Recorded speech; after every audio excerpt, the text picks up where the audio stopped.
Oh yeah, end of August, Wes, and it feels like the end of September. Oh, is that what y'all have been feeling like too in Alabama? Record lows, my friend. 55 the other morning, and it beat a record that was set back in 1968. So we're shattering records left and right. I'm surprised the leaves hadn't changed, but wonderful, wonderful weather here across the lovely state of Alabama. Ditto. We set a record low on Tuesday morning, got to 50. That beat the record from 1910. Oh, you win, brother. That's pretty awesome. It's been great, and I'm with you. Like if the leaves were not reliant on the whole shortening of days on changing colors, you would have thought by now like they would have started to perk a little bit of different colors. There's that feeling, and I don't know if anyone out there thinks this or you too, Wes, but like you walk out of your house at some point in that transition period, and it feels like football. It feels like fall, and there's like a total nostalgic factor that comes with it. And I felt that briefly the other day, and I had to rein it in because I was like, it's the end of August. We know we're going to have some sort of crazy September heat wave. I just know it, so calm down. But it was a nice thought. That that's what I have been thinking too. But I keep on trying to look at the second half of September, and that's like incredibly difficult to assess. But it's like, I mean, the next 3 weeks look pretty comfortable overall, but something's got to happen here in September and in October. I just don't know. Yeah, just there's that thing. It's like, okay, it can't cool down this quick without some sort of repercussions. But you're right. I was looking at the long term. And for those of you out there who are curious, how the hell do you know what's going to happen at the end of September? We don't. But we can look at the big pattern, right? And we have troughing over the eastern half of the country, and it really goes all the way up to about the Rocky Mountains. And when you have a big trough, usually have a bit more clouds, cooler air, sometimes a bit more rain. But that pattern stays. Keep us cool. It'll deflect any tropical nonsense, and everybody will be happy, right? Yeah, that's right. We'll be happy, and comfortable, and then we're just gonna end summer smoothly. That doesn't happen too often, at least around my parts, where we just kind of have a very abbreviated fall and then go into winter. Yeah, and speaking of Wes, this is a perfect topic for this week, I think, because this is something that's confusing to a lot of people, meteorologists included. And I'll be, one to admit that this one is a tough topic for me to like share with people and make sense. It's called the global wet bulb temperature, the wet bulb globe. We talk about heat index, we talk about wind chill, we talk about the actual temperature, but this one, the wet bulb, is important in its own sense, especially for sports, because a lot of times your wet bulb temperature, when it gets to a certain level, not safe to be outside practicing, performing. Take it away. So this is kind of something that was developed more so by the military and then OSHA, the Occupational Safety and Health Association, kind of made this their thing. But it originally started with the military and the army because they had so many trainees and soldiers like dropping to heat illness. Like we gotta have some better way to measure this because the heat index and temperature were just not doing it correctly. To kind of compare this between the temperature, the heat index, and the wet bulb globe, the temperature is taken in a shaded contraption, a ventilated box. The classic is like it's a ventilated shaded birdhouse, and there's a thermometer in there, and you take like the pure air temperature that's not being impacted by the sunlight. So the temperature is technically measured in the shade. And then to make the heat index, you take that shade measurement, you add in some moisture to help account for the fact that your body may not be able to evaporatively cool itself off very well. And so, what makes the wet bulb globe different is that you're still taking the temperature, but it's taken in the sun. You have the humidity, and really they start to add in parameters that can help cool your body off or the reverse, keep it hot. So humidity, wind speed, sun angle, cloud cover, so like time of day, time of year, and it's measured with kind of a boxy contraption. But Evan, you played sports in high school. I did too, but no one really cared about lacrosse like they did football, right?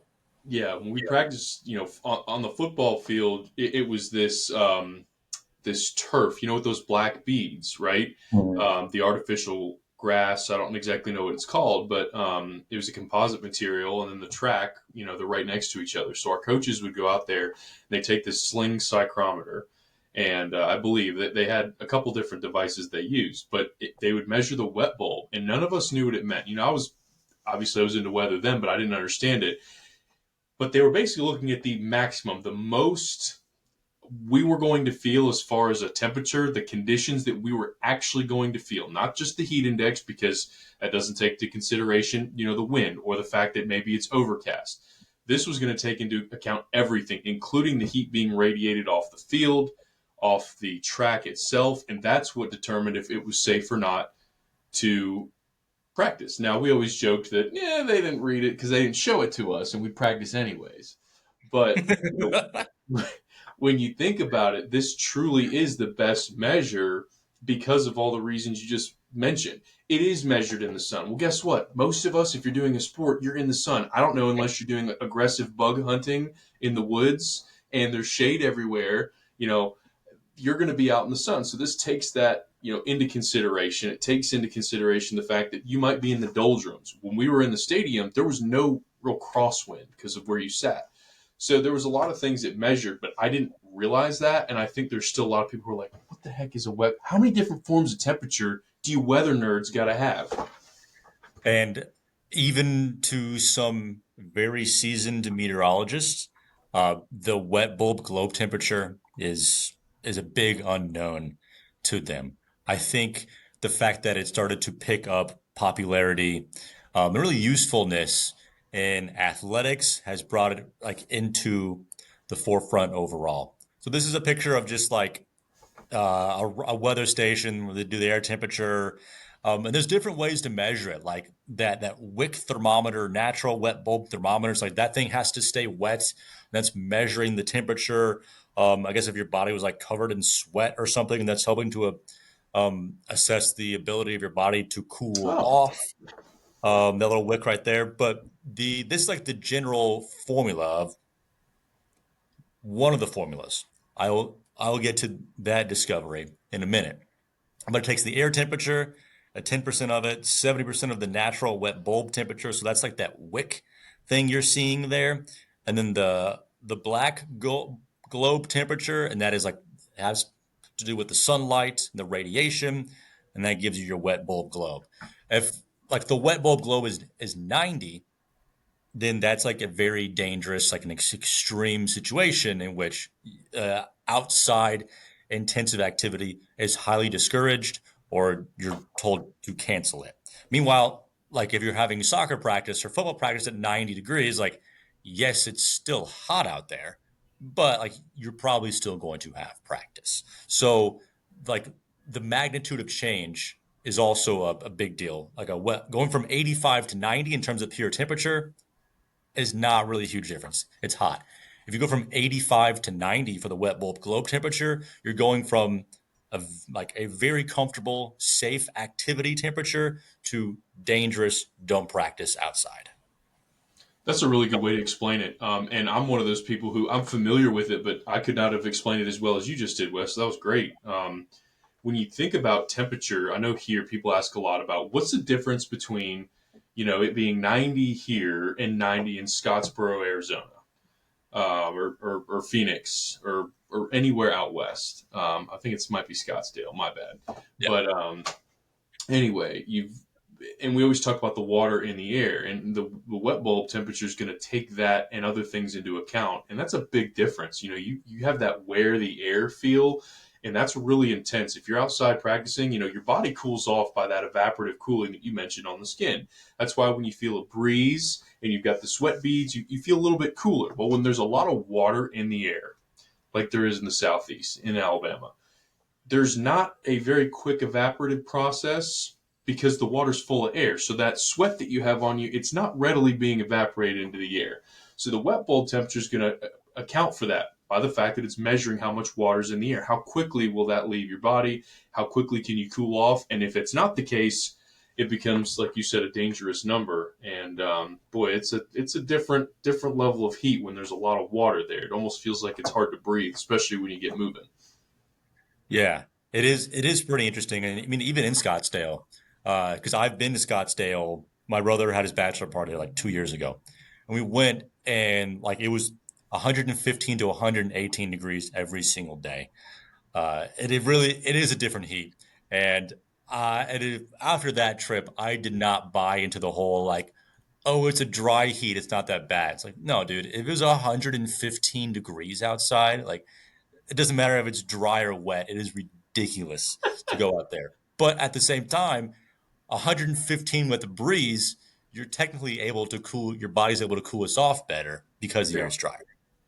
That stagnant heat where the air is just not moving is just the worst. And there's nothing worse than like after like you get done running, right? And then you stop. And it almost feels like there's this heat bubble around your body. And then there's no more breeze because you're not running anymore. And then you're like, uh-oh, we're going down. So It's it's like important radiating it off. important to take a break. Explain this one. Okay, so and it can get kind of dicey here because um, the wet bulb globe on a map is broken down to three different regions. So let's say, hey, between 75 and 80 in region one, which is like the northern United States, you're at a moderate risk or like a low risk. Essentially, what they've done is they've taken regionality to it, and the parts of America that are used to hot temperatures, their threshold for being in the extreme category is higher. So that comes to this point right here. It's kind of like, hey, if this is how long it takes for you to get a heat related illness or heat stress, if you're working in the temperatures that are considered to be in the extreme range. So let's say like you're in what's the town that your grandparents live in Michigan? Empire or Traverse City. Okay, Traverse City. Let's say like the web globe temperature is like 85 in Traverse City. That's considered to be an extreme. And so if your body has been totally acclimated to the climate of Traverse City and you hit what is considered to be a very high threshold to them, that means you have to just take breaks, bed and Interesting. everything and everything. But because the numbers themselves get very confusing, like 85 degrees for a wet bulb globe is like actually when an 85 compared to the temperature is not that bad. So you have to like find your region, categorize it extreme, medium to high, and then you'll know, okay, my athletes can only be working out for 20 minutes, 15 minutes before they have to take a water break or something so they don't get heat stress. That's interesting. It makes sense when you explain it because where you grow up, I mean, you're used to different things. So like all my family's from up north. So to them, cold is not, 32 degrees with snow. It's single digits with a wind chill of zero and yada yada yada. But for us down here, you do that, and the state's going to shut down. It just is because we're not used to that. And I guess the same could be said with the heat. You live down here long enough, and we don't get super alarmed by a heat index of 102 or that wet bulb globe that's in the 90s. Sure, we have to still be careful, but it's probably happens far more frequently down here than it does, in the Midwest, the Great Lakes, and the Upper Great Plains. So that's an interesting, like, added kind of weight to that scale. Yeah, and they do, the National Weather Service will keep this into account when they do um, heat advisories. We've talked about that where, getting a heat advisory in Traverse City, maybe the heat index gets to 95. Birmingham, no, it's not even close. Never. Yeah. Not even Interesting. close. And I've been using Wet Bulb Globe a little more frequently over the last couple of years. And I've taken on like an advisory role or I'm a weather consult for the women's national soccer team or for the professional women's soccer team here in Kansas City. And there was a match 2 weekends ago in which we were under a heat advisory because the heat index was near 105. And so I advised them, hey, it's gonna be super duper hot. Um, and they're like, yeah, we can't get the game moved because of stuff going on within our league. Like they just won't move it unless we hit this wet bulb globe temperature threshold of 92 degrees. and then they will delay it. And I'm like, all right, well, it's gonna be really hot, but I don't think you're gonna hit your threshold. And so that's me like the week before, and then I give him another refresh 2 days leading up to the match. It's like, oh, okay, things still look fine. You actually didn't get as much rain, so leading up to this, so your humidity levels should be good. You're probably still going to be technically safe to play the match based on what the league's standards are. The morning of, I give them an update. I'm like, it's looking fine. It's still going to be incredibly hot. The heat index is still going to be 105. It'll be 95 out there, but like technically you're not going to hit your wet bulb globe. And then we go into game time, and they've delayed it. And I'm like, what is going on? And so they're out there measuring with their wet bulb globe thermometer, and I had the forecast of being at most 89. Like if there's no wind, if there's no clouds, um, and it's maybe a little bit hotter or more humid than I think, you're going to be at 89. Threshold is 92. They're measuring 93, and I'm like, what is going on? Really? And and so I'm like internally freaking out here. I'm like, I'm missing this forecast. Like, what is going on here? There's a weather station not far, and like the humidity, the wind, like all the parameters that are going into the wet bulb globe equation that I'm using are like they're fine. They're within 1 degree. So I'm like, what is going on here? I can't figure it out. And then people are asking me like, hey, what's going on with the weather? And I was like, I don't know. I'm measuring a wet bulb globe temperature, and I'm like on the National Weather Service website using their wet bulb globe temperature calculator. I'm like, this says it's 87 for the wet bulb globe. I don't know That's what not they're close. measuring. And then someone sends me a picture. Oh, I said, I don't know what's going on. It's possible that they watered it recently and that jacked up the humidity. Um, and that'll make it more difficult for them to play, right? Because the wet bulb globe equation has to do with the humidity. And just quick science lesson: you water the field, the sun's out, you're evaporating that water, your dew point, it's then becoming more humid. That will then increase your wet bulb globe temperature. And then I get a colleague who tweets a picture at me, and he goes, "You mean like this?" And they have turned on the sprinklers on the field, thinking that's cooling it off. And I'm like, oh no. Like, oh, No. like I understand like the layman's term, like thought process here. Like they're trying to cool it off. It's like no, like this is not a thunderstorm. And even if it is like like a Florida thunderstorm, right, Evan? Like Yeah. it rains, it cools it off for a minute, and And then it's it's just humid. cool. So they were inadvertently recreating that, except there was no cooling effects because the rain is not coming from above you. It's just watering. They shut the sprinklers off shortly. Um, and so like I'm like racking my brain until the New York Times does this story on it where both teams were trying to delay it, and they're like they want to delay this like hours. So like we do not want to play this game. It's way too hot for our players. And the women's soccer league was like, no, like, you need to play this, or we're going to fine you. Like you need to play it as soon as it becomes safe, or we're going to fine you if you don't. Whoa. And so what I've learned, so then in this article is they are displaying what their wet bulb globe temperature ratings are. They're like 93 and 94. And I'm like, what is going on? Like something is wrong here. So this game is on Saturday. We get to Tuesday, and I reach out to the National Weather Service, and I'm like, do you guys have any idea how I'm missing this? What we have then discovered, and the National Weather Service was like, "We're not experts on this. Like, I'm using the calculator on your website, like for this." And so that just tells me one, like, this really isn't a widely known, widely understood weather parameter, even within the weather community. Blew my mind. But like, Evan, I feel like we never had a lesson about this in weather school, did we? I remember us focusing big time on the heat index equation, which, if you ever just get bored and want to look up something ridiculous, just type in the heat index equation. It is insane all the parameters that go towards it. But I remember learning about that. I remember learning about like latent heat, the latent heat release, the idea of water being in the air, doing exactly what you just talked about. Water holds more heat, more energy. So its presence yes, it absorbs heat, but it also can re-radiate it, and that's why, like you mentioned with the sprinklers, just like if it rains on the asphalt in the summer, sun comes out, it might be cool for a few seconds, but if you stand over that same patch of road as the sun comes out and the steam comes out, it's rough. It's even hotter, and so I remember learning about the latent heat, but the wet bulb is not something I would have. If you said it, we were going to be quizzed on it or tested.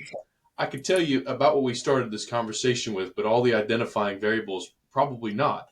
Yet, with that in mind, sporting events, practices, safety is based off of it. So that could end up being a real problem if that's a parameter we use for our athletes, be it professionally or at the college, high school, even younger levels, but we don't understand it. I'd be interested to know, I know our weather service office pretty well, if they're ever reached out to about this or if it's something they get a question on, or if even at these matches, we've got Friday night football every weekend, and granted, it gets cooler, but I'm curious if they have somebody there who does measure this, who does take that on field condition and does look at that parameter, or do they use something else?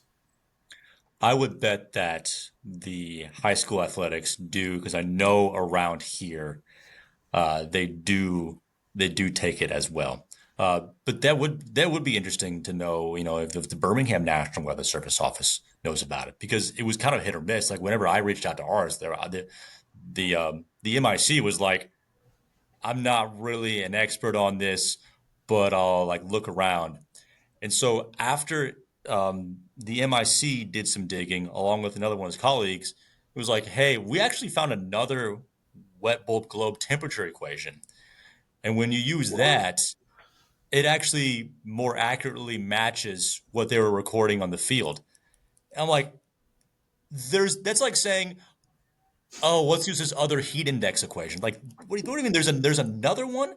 And so I was using an equation that was being used by the National Weather Service, which is used by the National Weather Service. Like if you go on Weather Bell and you go to the wet bulb globe temperature on like the blend or on the NDFD, like they're using their own specific and their own tested recipe of the wet bulb globe temperature. However, at least what there you go. Yeah.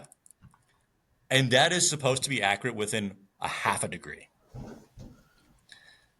However, I guess whenever you compare to what these on field sensors are monitoring, the OSHA equation, I don't know if the OSHA equation is more accurate or if it actually just matches up with what these on field things are measuring, but the OSHA equation is actually the one you should use in Kansas City from what I have gathered.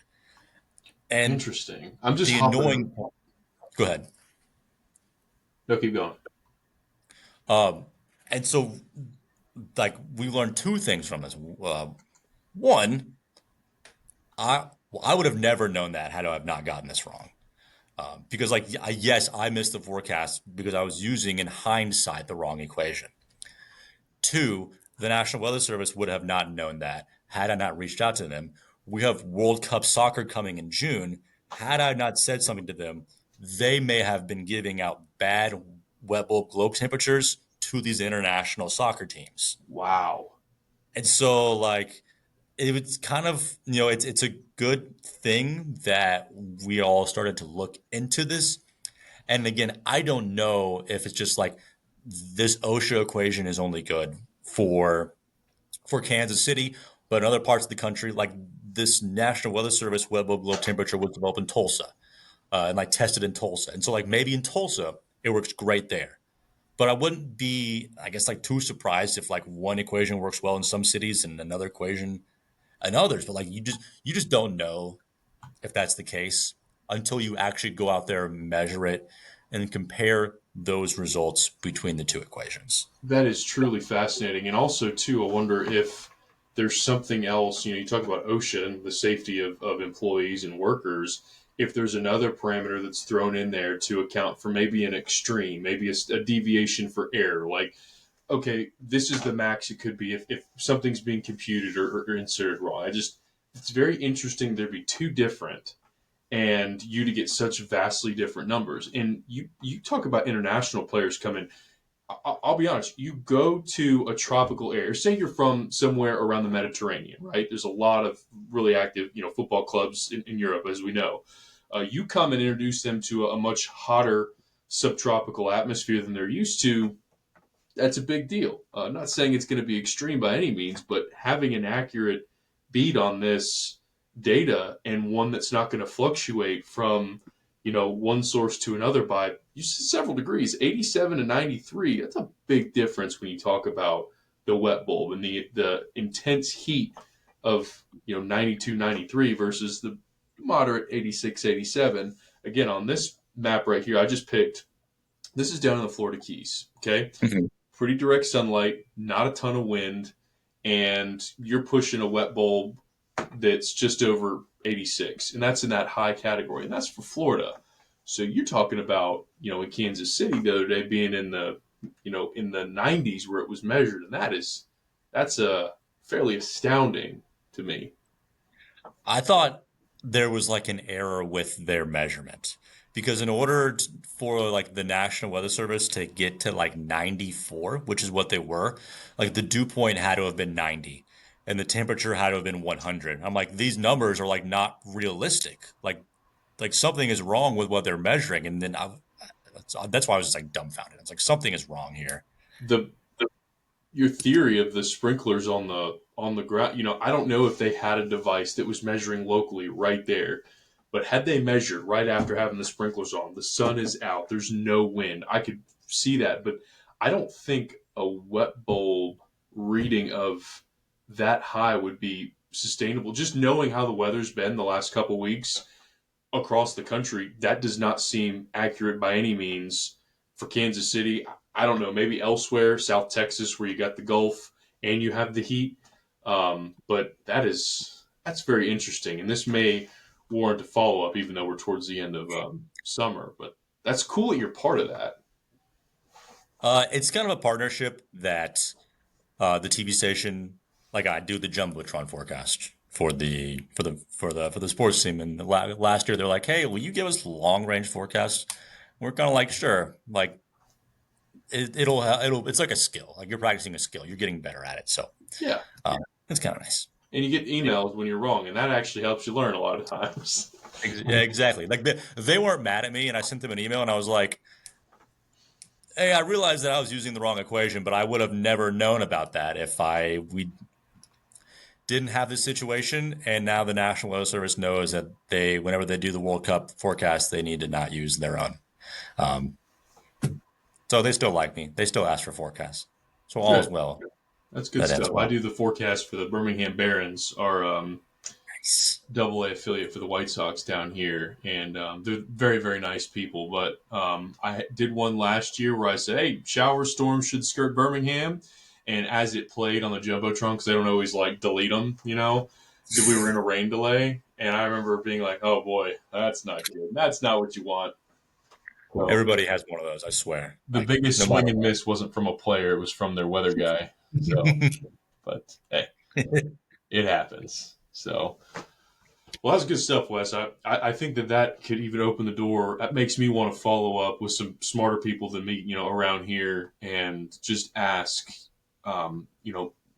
wet bulb, what do you know about it? What do you look at? Because if we're weather guys and we're supposed to be, kind of an authority to some extent with this stuff, and some of us don't understand it, be it the weather service or, here at the local level, the EMA has a lot of meteorologists too. There's just a lot in the market. I'd be curious to know how these coaches or these trainers go about all this as far as, safety and everything. It's a very interesting topic. It is. It's great. And learn something every other week in this profession. Meteorologist Wes Peary. He's in Kansas City, and look him up. Give him a follow. That's good stuff. That and the lightning stuff. You brought some really good stuff to the table here of late. I need to step it up. No, you're about to blow our mind with this. What is the anniversary of this? Is this So on this day 10? 20 years ago, Katrina had strengthened to a Cat 5, and was slowly moving due north towards the Louisiana coast. And if you remember, Wes, there was a point in time, the cone of uncertainty, right? Katrina had slowed down, and we weren't 100% sure. I say we. I was in eighth grade.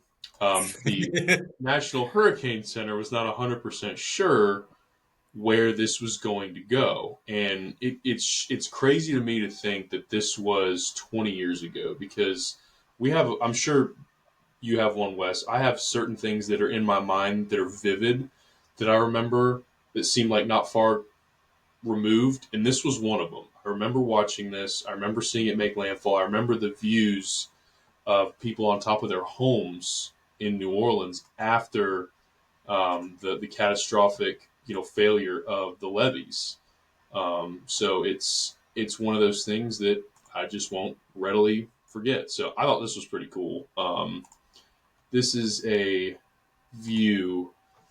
Noah, of course, they have awesome time lapses, but this is going to take you through that whole stretch. So basically, from it formed on the 23rd as a depression, all the way up to where it dissipates over land. So there's its first landfall. Then it moves back out of the Gulf, and watch it slow, and then boom, it explodes. Whoa. I Yeah. mean, Said I. seemingly, you just forget how quickly. I mean, that was over the span of 18 hours. And you're going to see on some of the plots that I have how quickly. But this is what we were staring down on the 28th, was that right there. And, you're seeing from a distance and you're thinking, okay, hurricane. What do people think of with hurricanes? They think of winds. You think of, maybe torrentially heavy rain. But a lot of people, they go right to the winds. And that would end up being, as we know, not the big issue with this, but rather the storm surge. So eventually dissipated. It actually had some impacts on Alabama, but this is a storm that, again, I don't know where everybody was. Where were you in 2005, Wes? Oh, Columbia, Missouri, in the middle of the country. Maybe we got some cirrus clouds from this storm, but that's pretty much it. Yeah, probably. Um, but at its max, a lot of people, when you talk to them, if they weren't directly in it, they remember Katrina as a Cat 5. It's one of those, like the Tuscaloosa tornado, where everyone thinks it was a EF5. Tuscaloosa tornado wasn't even the strongest tornado that day. It was very impactful, so it's the one that's most, easily recognized, remembered. But this blew into a Cat 5 about a day or so before, day and a half before it actually made landfall. So, first landfall, there were three landfalls, by the way, Wes. Did you know that? Uh, I knew there were two. Was there like a Caribbean island that made landfall on the first? No, No? there was two official landfalls in Louisiana, and I didn't know that until I was really dove back into this. Not that it matters that impacts were the impacts, but there was the first in Miami, and this was kind of forgotten about. Barely a Cat 1, basically a tropical low. It moved into the Gulf, and I did a piece on this. It's actually going to be on our 3340 website, kind of all put together Friday morning, the 29th, which is the exact 20th anniversary. But the evolution of this was interesting because I know, Wes, you're far removed from the tropics, but what's a basic ingredient that helps intensify anything tropical? Water temperatures of at least 80 degrees There you go. There or were mid 82. 80 water temperatures um, within the stretch from the 26th to the 28th. It slowed down. It basically parked. You think of a car. We put our fuel in the car, makes it go. You put premium in a sports car, makes it go, run efficiently. You put warm sea surface temperatures beneath a tropical system and ideal, wind profile, and they're going to blossom, blow up. And that's what happened with Katrina. It slowed down. It essentially was stationary for a very short period of time and just fed off of these warm temperatures. And you saw a pressure drop. I mean, I was looking at the plots for this, and it went from a 940 millibar storm to nearly 900 in a span of about 8-9 hours. I mean, it was a rapid intensification. You got But a bomb, it's a bomb cyclone right there. That's so funny you said that. That popped in my head, and that is never a term I would have heard even when we were at state. I heard that after graduating. Bomb cyclone. Let's freak everybody out some more. So, morning of the 29th, these were the two landfalls I was talking about. I did not realize it technically moved back over water. The center was completely over water, is still a category three. But the first landfall, a little after 7 o'clock, small parish. It's actually hyphenated Burris Triumph, Louisiana. And the second was basically smack on the Louisiana Mississippi line. Um, and of course, we know what happened with New Orleans and the storm surge. I was looking at the numbers and I built this graphic. It might be easier to see than this one, but here's the official one from NOAA. So you see these little contours in here. The middle of the storm of Katrina went right up just to the east of New Orleans by a matter of miles, just east of Lake Pontchartrain by miles. But the highest storm surge was in Mississippi. People, you see the images of New Orleans from above, and the water that's filled the city, and people on the rooftops and everything.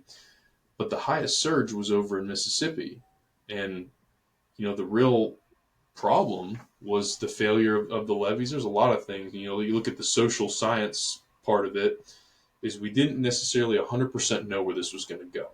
Meteorologists didn't. It was a bizarre storm.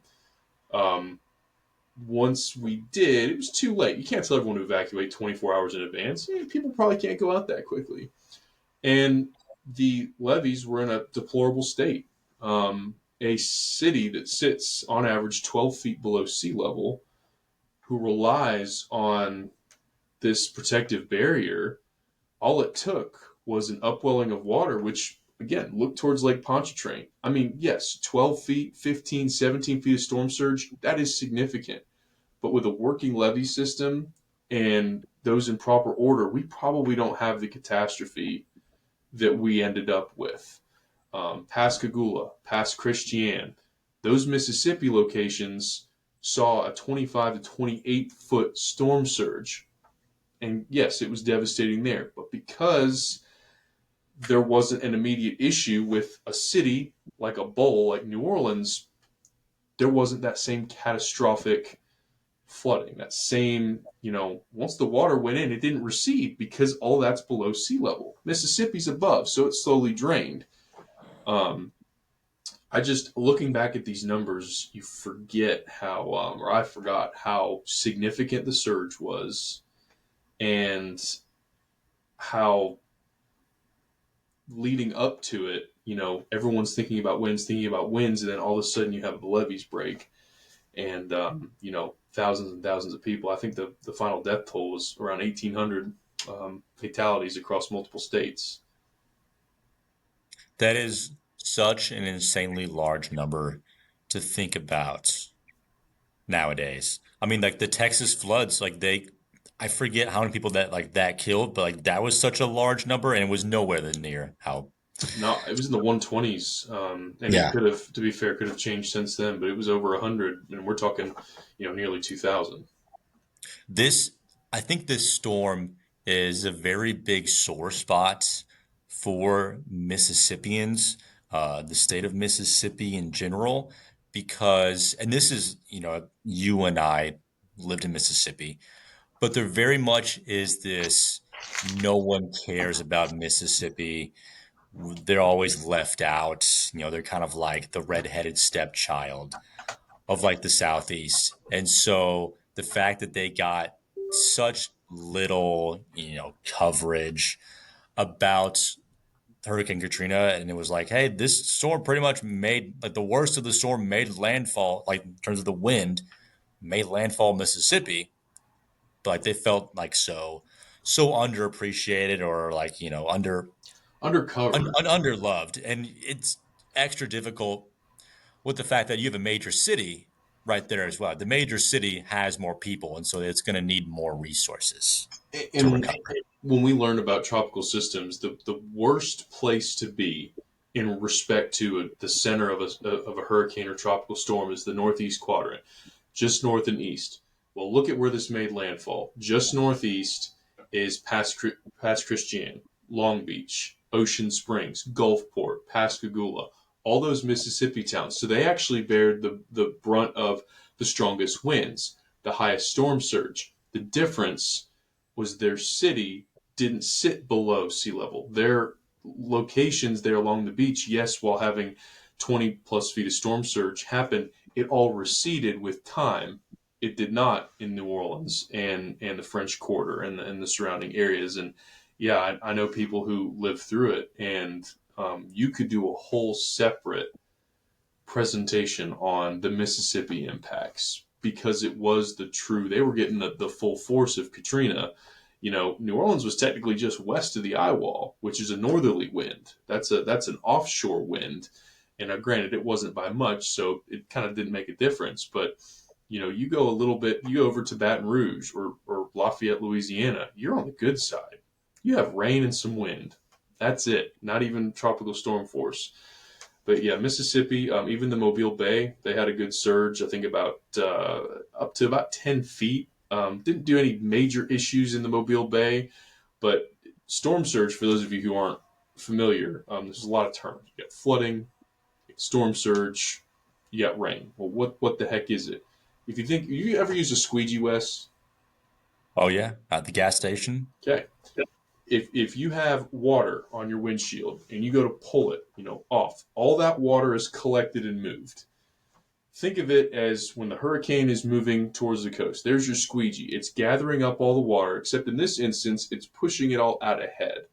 So it's upwelling the sea surface. And as Katrina moved towards the coast, its incredibly strong winds, its slow motion, it caused all this water to be displaced to the north side of the storm.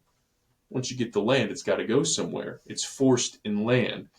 And that's what happened. A high volume of water is pushed on shore. It's not from rain.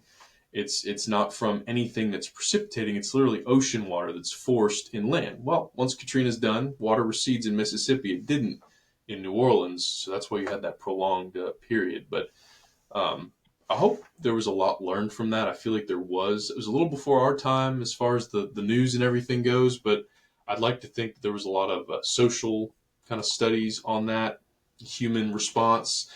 And most people I talk to, in fact, we have an anchor here who grew up in New Orleans, and she said, they lived through several. They've watched them go left and right, and some of them hit right on category threes, tropical storms. They will forever evacuate now.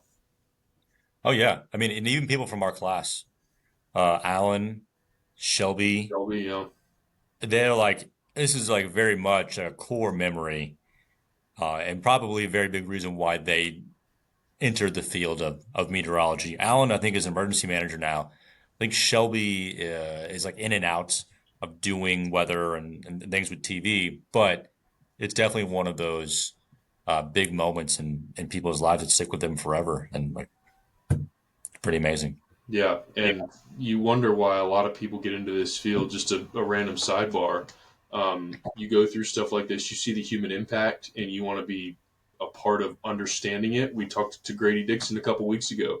He's part of the sector of meteorology that's trying to understand, to learn more so that we can be safer.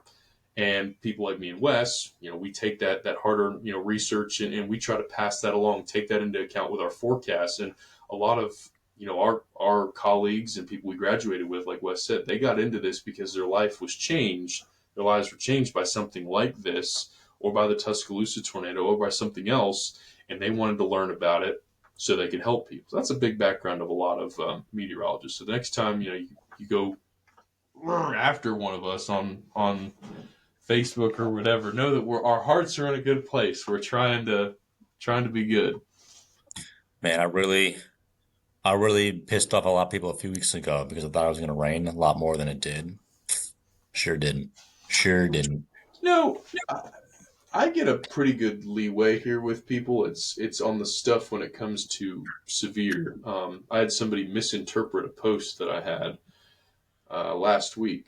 I said, it was an example of you have all these plots, these hurricane plots, and 10 days out it shows, a 950 millibar low in the Gulf. hurricane, 10 days out in the Gulf. You knuckleheads. So I took, I made a graphic and I showed why not to believe those and where most of the ensemble members were going. Well, I got attacked by these trolls I'd never seen before, and they were like, "This guy should be fired. He should be gone. What an irresponsible person." And not one of them read the context. And my first thing was context in all caps. And I said, "If you see this, don't buy it." There's a note over them. I said, "This is not correct," or very little actually have anything here. There's no model that can peg something 10, 15 days out. People still blew me up and they accused me of trying to get clicks. And I said, "No, sir, I don't respond to people very often." But I said, I got into this business because I think there's too much of that. I was afraid of weather. So just like people reassured me it was going to be okay, that's what I try to do. Hence this post to tell people to not freak out if you live on the Gulf Coast or Florida. But you guys apparently can't read, so come after me. Nah, if they see a spaghetti model or something, immediately freak out. Yep. Only Immediately. spaghetti I want's on my plate. That's it. Hey. Oh, meatballs too. Yada yada. This is the Alabama impact. I just thought this was interesting. Wind gusts near 80 miles an hour over near Demopolis. If you live around here, you know the Lock and Dam, the Warrior Rivers over there. That's a fairly flat part of Alabama, but had some good wins there. And the last thing I have for this this is the adjusted as of today money wise. I think the closer number might have been around 115 billion at the time, but if you adjust it to today's inflation and all these are adjusted, 201 billion. I mean this was an astounding amount of damage. A whole city in some spots had to be rebuilt. Do you remember that Monday Night Football game with the Saints Falcons by chance? No. I was a Falcons fan, so I remember it. But Are you still a Falcons fan, aren't you? no, I just root for Dak Prescott. You give up? You gave up on the Falcons? I was never really a big fan of all the Atlanta teams. Like I liked the Thrashers when they were there. The Braves are my number one. Them and Mississippi State, obviously, are top of the top. But for a little while, I was a fan of the Falcons home team, but I didn't like live or die by them. I was a Brett Favre guy way Okay. back in the day. But the reason I was bringing that up is there was a game Monday Night Football. It was the Saints' first home game since Katrina, and Steve Gleason was a safety at the time, not a huge name on the team. And the first play, I think for them in their new dome, as they were getting the ball on a punt, he took it to the house, and the city went nuts. And I couldn't stand the Saints, New Orleans. That was a division rivalry, but you couldn't help but be touched by that because a city who just overcome all that in the first play, this scrappy safety named Steve Gleason takes it to the house and re-empowers a city. So stuff like that's pretty cool. That stands out in my mind as much as some of the negative stuff. So, That's random. pretty cool. Yeah, uplifting moment. That's Yeah. good. So, and again, on a positive note, and for the record, there's like no tropical nonsense afoot right now. It's very quiet, even though we're near the peak of tropical season. So, As of August 28th, nothing. which is insane. Um, all right, we'll gloss over Take this, that. Wes. Thank you. Gloss over it. That's fine. I have a funny story to go along with this. Please do.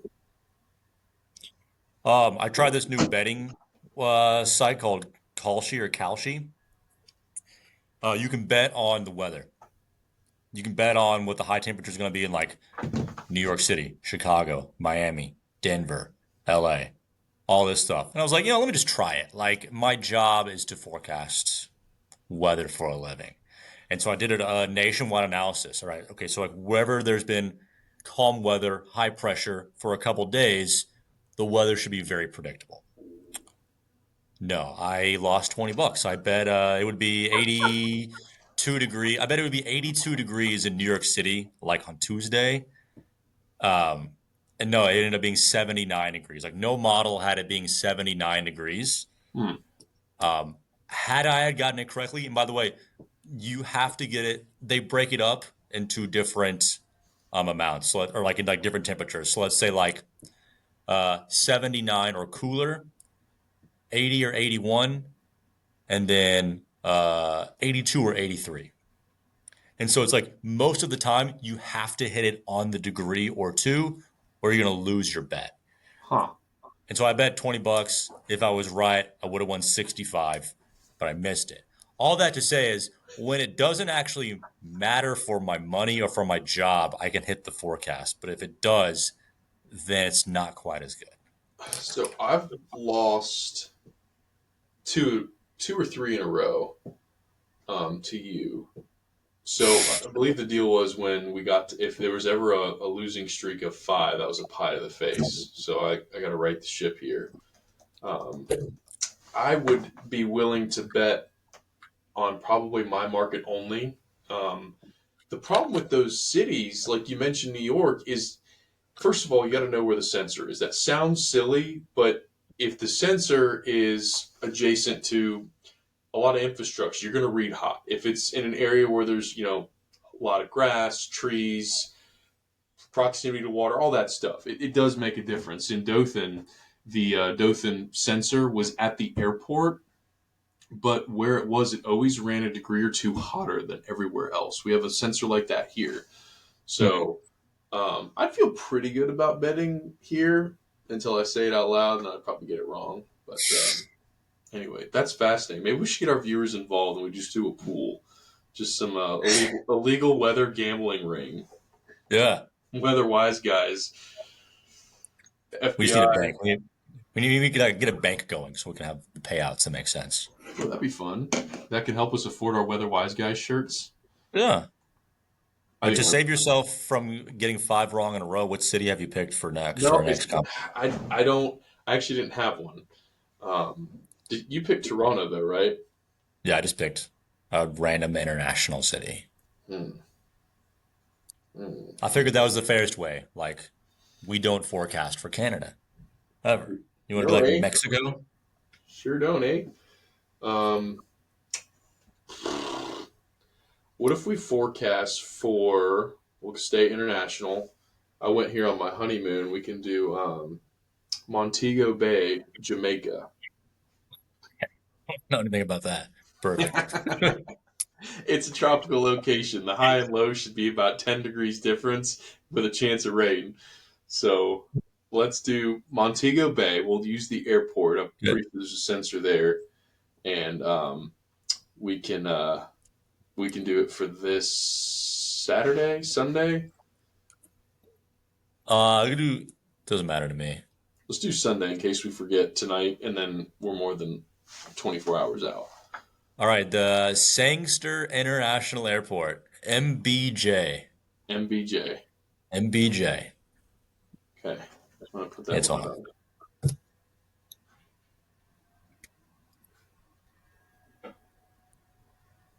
MBJ. Got it. MBJ. All right, Evan, it's been a pleasure, buddy. It absolutely has. And you know what? I feel smarter. I hope our audience does too. Wiser is what I should say, because you know what?